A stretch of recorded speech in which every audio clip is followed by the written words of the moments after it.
welcome to Let's Talk Diz, a show that gives you everything you need to know to help make your Disney vacation as magical as can be in just about 20 minutes. I'm your host, Jeff Coviello. With me each week is Disney Master Sandy from Easy Diz by Instant Impressions Travel Services. Sandy, how are you tonight? I am feeling merry. Well, I'm glad you said that because serendipitously, I had a friend of mine talk to me this week, actually, about an upcoming trip that they were taking. And I told her to hold on, hang tight, and we were getting to it this week. So today, we're going to talk all about the holiday season at Walt Disney World. And there is just so much to talk about. Well, anybody that's been there knows that it makes a very physical transformation. So we're obviously going to talk a little bit about that. We're going to talk about the things at the resorts, the springs, the parks, everything. We're going to kind of go through it systematically. So tune in your ears when something hits exactly what you were thinking, what you're looking for as a listener. But let's start kind of the way we always do. Talk to us about what exactly the holiday season is at Walt Disney World. And I guess more importantly, what's the window of time that we can expect to be celebrating the holidays on property? You bet. And the holiday season evolves to be more and more in Disney every year. And if you're a big Facebook person, you probably have seen the meme. It's Fairy Godmother, and she waves her wand, and she says, poof! And just like that, Halloween is gone and Christmas is upon us. And they literally start that transition November 1st. And the thing is, because of the number of places that they do this transition, and because of so many things going on, it becomes Christmas in the Magic Kingdom longer than any place else. That transition, as I said, by the first week in November is complete in Magic Kingdom. The next 2 weeks are spent doing a transition in Animal Kingdom, Hollywood Studios, and the resorts. And Epcot is the very last to transition into the holidays because we have to wait for the Food and Wine Festival to end. And the holidays start in Epcot Thanksgiving weekend. So by Thanksgiving, everything is full of extra holiday magic. And unlike what we talked about in our episode last week at the holidays at Disneyland, here they really pull it all down super quick. January 1st, you will see the majority of it is just swept away. Literally, the mice must come in at night and take it all way down. Because that first week in January, you wouldn't even know the holidays were upon us just a week before. All right, so we're looking early to middle November is the beginning of the transformation. And as you said, January 1st, it's like a hard deadline. That's when we start to see things disappear. Correct. Okay. I do want to discuss it in this order. And I had a conversation last night, ironically, with my 5-year-old who asked me about what is Walt Disney World like at Christmas time. I said, well, it's very decorated. She goes, well, tell me a little bit more about it. And so the first thing that popped to my head wasn't a Disney park. It wasn't Disney Springs.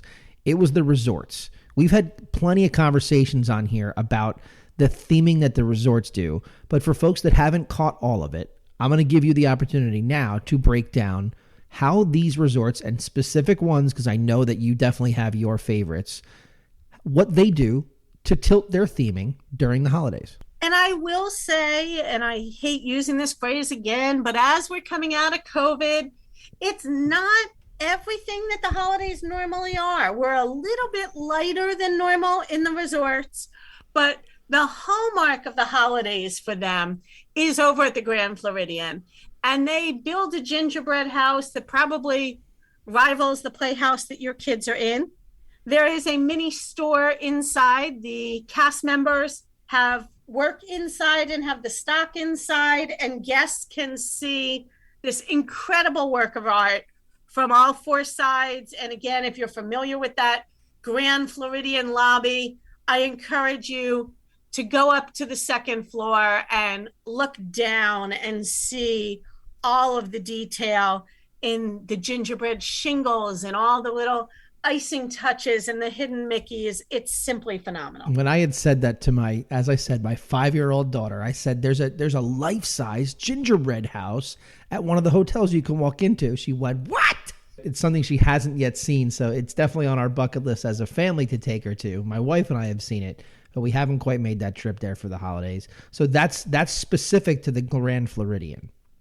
It is. And if you check out our show notes, I'm going to put a link to the 2019 gingerbread houses because there were more of them that year, and it'll give you a true feel of what they are. And I would say the word house is a little bit misleading because they're really gingerbread sculptures. One of my favorites is over at the Beach Club, and they do a carousel complete with 4 horses that turns. It's probably about 10 feet tall. It is phenomenal, and it has different themes. There's been a Peter Pan theme, there's been a Fab Five theme, lots of great fun in that. And again, incredible how it's made. And if you've done a vacation, it is definitely more exciting to see it go up than come down. But staying up overnight, they literally transform a resort while you are sleeping, and it's amazing. So I did want to ask you, you talked about those 2 specific themings. Is there anything else on property that maybe we haven't discussed that you think does a really good job? Maybe not with the intense creation of the gingerbread, structures that you just described, but anything else at any of these hotels that you think is worth people stopping and paying attention to, the attention to detail? The boardwalk definitely also has gingerbread, but every resort has incredible detail. All of them have unique trees. And you may say, you know what? I saw the tree at the Contemporary when I was there. Just like everything else on property, they have a cycle. It is only the same tree for 3 to 4 years, and then it gets all newly done to still fit within the resort theme. I love the tree over at Art of Animation. Some people will tell me it's not a pure Christmas tree. It's a white Christmas tree.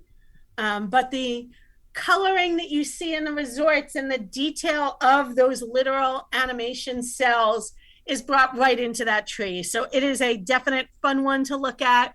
And besides trees, you will find wreaths and garland and menorahs and lots of extras for the holidays everywhere. And I think that's a part of it, right? Depending upon where you're staying, if you're somebody that stays, let's say, at French Quarter often, right, and you're familiar with what that property might be, take a walk around during the holidays, take in the things that are different in that particular season, just from a visual perspective, than there might be at any other time of the year. I think that's worth exploring. Maybe spending some time on your vacation to do it. If you're as big as a nerd as I am, when those types of things kind of get to you, I know they get to you as well, Sandy. It is really a beautiful time in the parks, in the resorts, and at Disney Springs. You can't help but smile and feel the holiday magic. Well, I'm glad you brought up the fifth gate, as I've called it, Disney Springs. Let's talk about Disney Springs because, like we said, it's not a theme park. It's not a resort. It's kind of like a middle ground, different animal all to itself. What have they done this year to celebrate the holidays? So don't go to Disney Springs if you're not prepared for your family to convince you that your tree at home needs a makeover. They have the Festival of Trees. And again, originally, when they first brought that out, it was a tree stroll. It was all contained in one section of Disney Springs. Now, to spread things out, you can pick up a tree map, and they are all over the springs. But every tree is uniquely themed to a Disney movie. And they're incredible. It's not just that they, throw a Cinderella ornament on it. It's that the lights and the tinsel and the ribbon is going to be that blue and silver. And the ornaments are going to be Jacques and Gus Gus and little slippers. And the topper can be the coach. They really, top to bottom, every bit of it is themed and absolutely perfect. Of course, it's Disney, and they have such an eye for detail in how they are put together. Now, I do have to ask you, because the Disney Springs area is massive. So having not been to Festival of Trees, my question to you is it in a specific spot? Is the map laying them out that they're all over Springs? So it's literally just walk through the entire area and observe certain things? How is it laid out? They are. They are 98% pretty spread out. Basically, what they've done, they've taken a couple of spots where they've just put a tree kind of off to the side in a walkway, but they've also taken some of the landscape that's normally, low flower, low vegetation, and then they'll put a tree in the middle. So it really enhances everything on top of just the beauty of the trees. So it sounds to me like if you or I were there, we'd make a nice stop at Jock Lindsay's Hangar Bar, go grab a nice festive drink, and just walk around and go and take in the Festival of Trees, so to speak. We might need a drink. We might need a treat. The perfect reward for completing this is to put your name on the wait list at Gideon's Bakehouse before you start. There you go. And you should receive the text that you can go get that absolutely awesome chocolate chip cookie as you're finishing. Love it. Well, you mentioned chocolate chip cookies. Obviously, at Christmas time, chocolate chip cookies are very much linked to our favorite big guy in red. And no, we're not talking about Mickey Mouse. So at Disney Springs, it's my understanding that that's where the big guy himself can be found. Just like on Christmas Eve, I will tell you that the big guy is really busy in Disney pre-holidays. He gets around everywhere, but he can be found in the Christmas store. So if you'd like to visit with Santa, dressed for the holidays in warm weather, we've got Beach Santa for you. Very cool. I like that. That's near and dear to my heart, living at the beach. That's a good look. The Christmas store, I'm going to give a little plug for too, even though they certainly don't need it. And if you walk into my house at Christmas time, and I'm sure like many of you who are listening, we have a different ornament every year that we have gotten. It's marked with the year. And the only downside to bringing your kids with you as you start to shop for these ornaments is, well, now it's no longer one ornament. So we're getting more than one ornament per year. We have to kind of narrow it down there to do it. But I have found it to be a really neat tradition for folks. We've spoken about bringing Disney back home with you on my Christmas tree. It's essentially a walking advertisement for the Christmas store at Disney Springs. But it does give a constant reminder of just really, really great times, which to me, that's what the holidays are all about. So definitely hit up that Christmas store. Just to be clear, while Santa is only there for the Christmas season, it is a year-round store. So if you're not visiting the holiday season and you love Jeff's tradition, you can certainly pick up your ornament when you're there for Easter or summer vacation as well. Yeah, and it's a little Christmas magic depending upon how hot it is in Orlando, which we all know can be very hot depending upon the type of year. We had decided that we were going to talk about resorts. We were going to talk about the springs. We're going to talk about the parks, and we're going to kind of take them systematically here.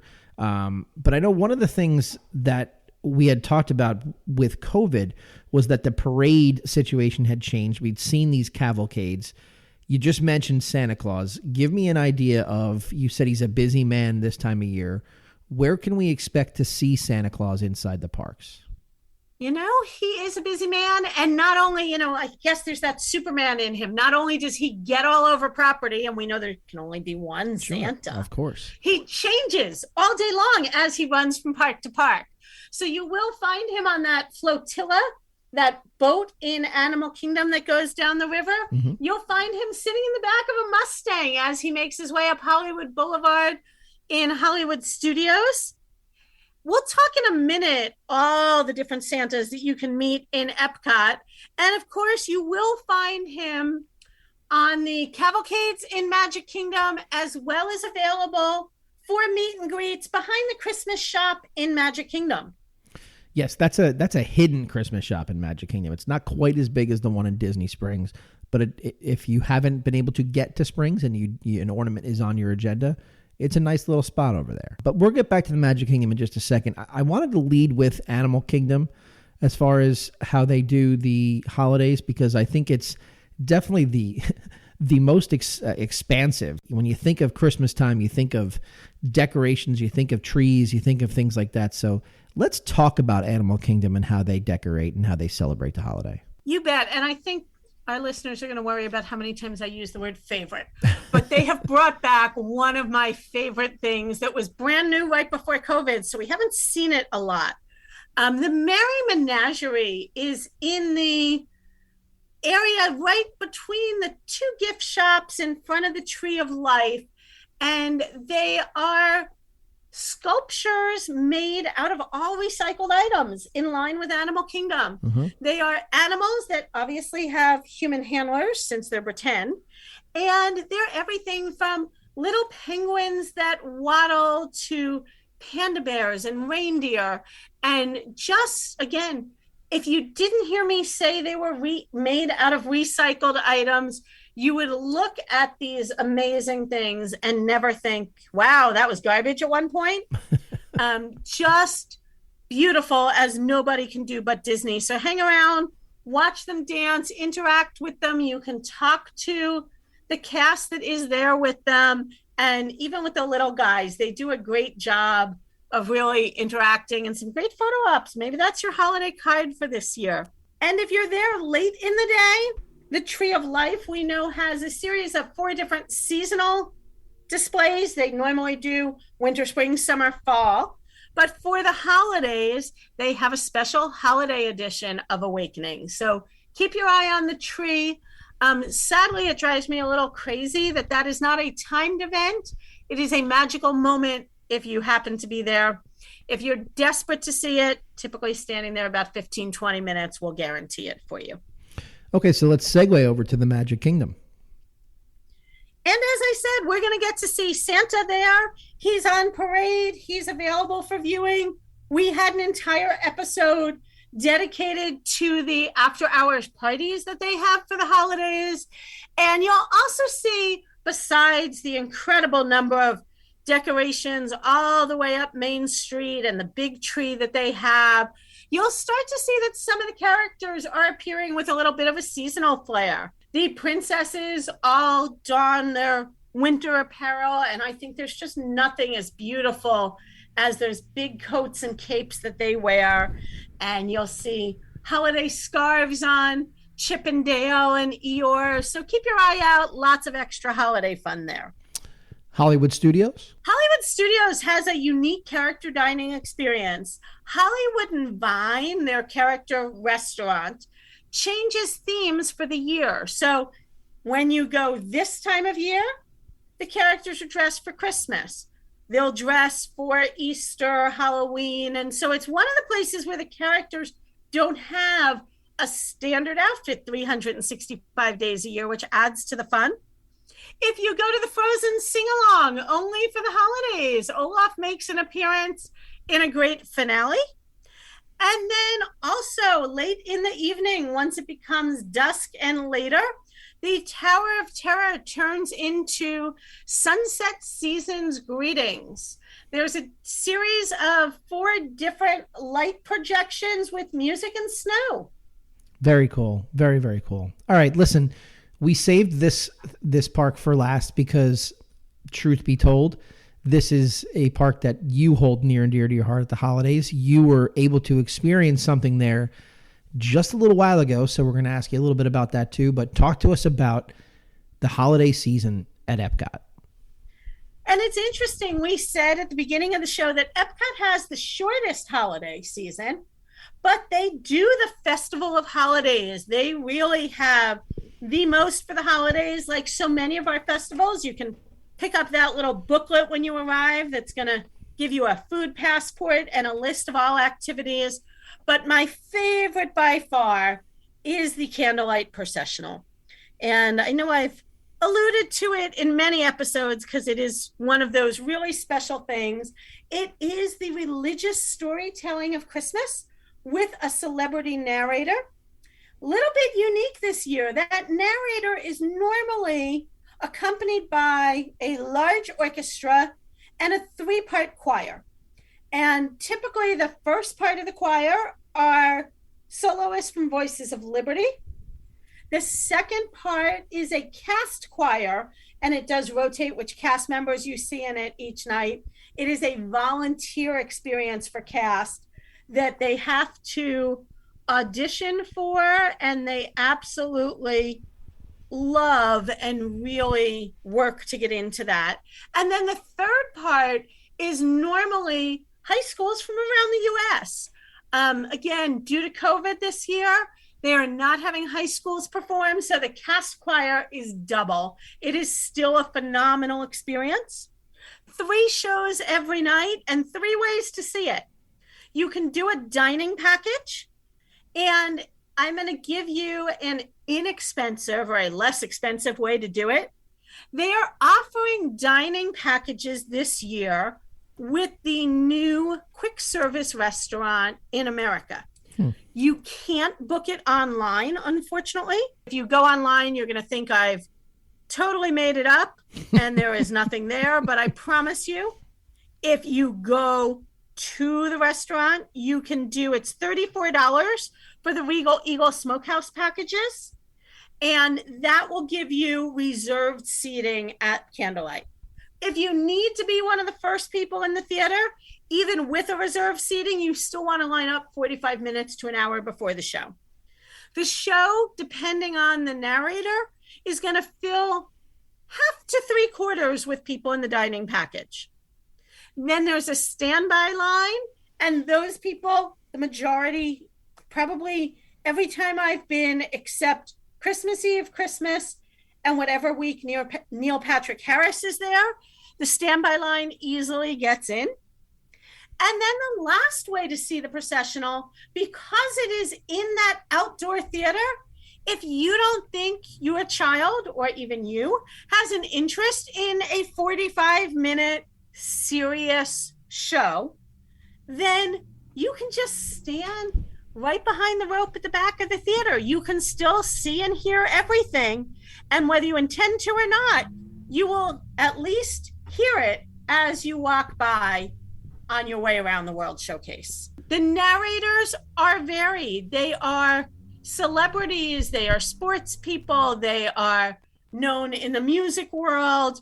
This year, to name a few, Cheetah Rivera, Jodie Benson, my favorite, Andy Garcia. You've probably heard one of my claim to fame is that I got to meet Andy Garcia at the opening to Cars Land, a very, very memorable night for me. Courtney Vance, Blair Underwood, Lisa Ling, Pat Sajak, Alton Fitzgerald White, Bart Millard, Stephen Curtis Chapman. So again, a real variety of celebrities from all different parts of our pop culture, I guess you would say. Sure. And each of them is typically there for 2 or 3 nights. And the performances occur 3 times a night. Well, I know that it's something that you've always spoken, pun intended, very glowingly about. And to be truthful, you've mentioned this before. You're not somebody that celebrates the religious aspect of Christmas, but this particular experience is magical for you nevertheless. Better than going to Lincoln Center. Sorry, Lincoln Center. All right. Anything else in Epcot before I want to wrap it up with a little bit of food talk? So much more in Epcot. So one of the other things that I love during the day is they have 10 holiday storytellers in 10 different countries. So you learn what, obviously we all know what the American Santa is like. Sure. But for example, if you go to France, you learn the story of Père Noël, which is their version of Santa. You can find out about Norway. You can go and hear, what is Hanukkah like? And what is the story of Hanukkah? They're sharing that information. Mexico talks about Feliz Navidad and all the ways that they celebrate. I got to see this year, it's actually a New Year's celebration in Japan, Daruma, and the special Daruma dolls that they make, and how that New Year's celebration and the Daruma doll actually extends the entire year. So again, look in the show notes, pop over to our YouTube channel, be sure you're subscribing on our YouTube channel, and share the story of the Daruma doll. You don't have to be somebody who celebrates any of these customs to really appreciate it. You'll also find Joyful right at the entrance to World Showcase, an absolutely phenomenal gospel choir that just takes your breath away while you're listening to them. And unique this year, though we saw a little bit of it last year, inside of the American Pavilion, they have 3 mini gingerbread houses, nothing along the scale of the Grand Floridian. And they pay tribute to some of our famous monuments in Washington, D.C. I had no idea, Jeff, that if you walked around the back of the Jefferson Memorial, you would find 12 hidden Mickeys, but they are here. Good to know. I'm sure that if we head down to DC, we'll find them as well. I think they're there. They must be. Why wouldn't they be? He's all about authentic. That's right. And Walt Disney, American patriot. So I'm sure that was a part of the thinking going into it. So let's discuss the food a little bit. I know we had briefly discussed it off air. I know you had a couple things you wanted to mention before we close this evening. I'm going to do it quick for two reasons. First, we're over time. And second, there's a lot to discuss and not a lot all at the same time. Within Epcot, there are 18 kiosks with 56, we'll call them unique food items since that's how Disney lists them. And in the parks, in the other three parks, as well as all of our resorts, over 70 unique holiday items. And Disney Parks blog has a guide to each of them. Obviously, with about 130 unique food items, I'd have to be there for a long time, and I'd probably have to just keep running around the World Showcase in order not to gain 1,000 pounds. I did not try a substantial number of them. There are some that are super unique. One of the ones that I did try, because how could you not? They made an ornament that was a 50th anniversary celebration cookie. Okay. So come on. Yeah. Cool combo. Definitely. You have to have that. But personally, I'm kind of over how many different flavors of churros do I need and how many flavors of funnel cake do I need. I enjoy festival food generally. We talk about food a lot on this show, but I think there's just so many amazing holiday things. Don't waste all of your time standing online for some of these treats. But again, pick up that guide if you want to see it as you enter Epcot, and you'll see stuff marked everywhere. Again, I will go against one of the things that Jeff doesn't like about Disney, and I'm going to send you all to your phone again. If you want to do quick service, a lot of the quick service places have the holiday items. Wherever you are sitting in the 30 plus countries listening to us, you can go on your app right now to any of the quick service restaurants and in live time see their holiday food offerings. So not only can you see them, you can get an idea of pricing if you're looking for budget. And if you're deciding you only want to do a couple, it'll help you narrow it down before you get there. You know, you had said that don't spend a tremendous amount of time online, but if you are somebody that has never been there for the holidays before and you're a foodie and you want to have a little fun in the playground, so to speak, there'll be plenty of options there for you. Just use the app and take a look and see what it is so that you can go in, have a plan, and attack it. All right. Is there anything we didn't cover? You know, it is the holidays. So I would say we are all busy and we are all crazy. But remember what the holidays are really about. And to me, they are about family and celebrating and relax and enjoy. And take your time to do this because there is nowhere more magical to celebrate. Well, Sandy, I know that it's a very busy time for you like it is for everybody else, but definitely for you right now. And you've been to property and you are back and you are reporting with all the latest updates for you. I thank you, as always, for being our Disney master, and have a great week. You too, Jeff. And that's a wrap this week on Let's Talk Diz. If anyone you know could benefit from this or any show, please share, have them like and subscribe. And don't forget to reach out to the folks at Easy Diz by Instant Impressions Travel Services for any Disney destination planning. Make it a great week, and as always, keep making memories.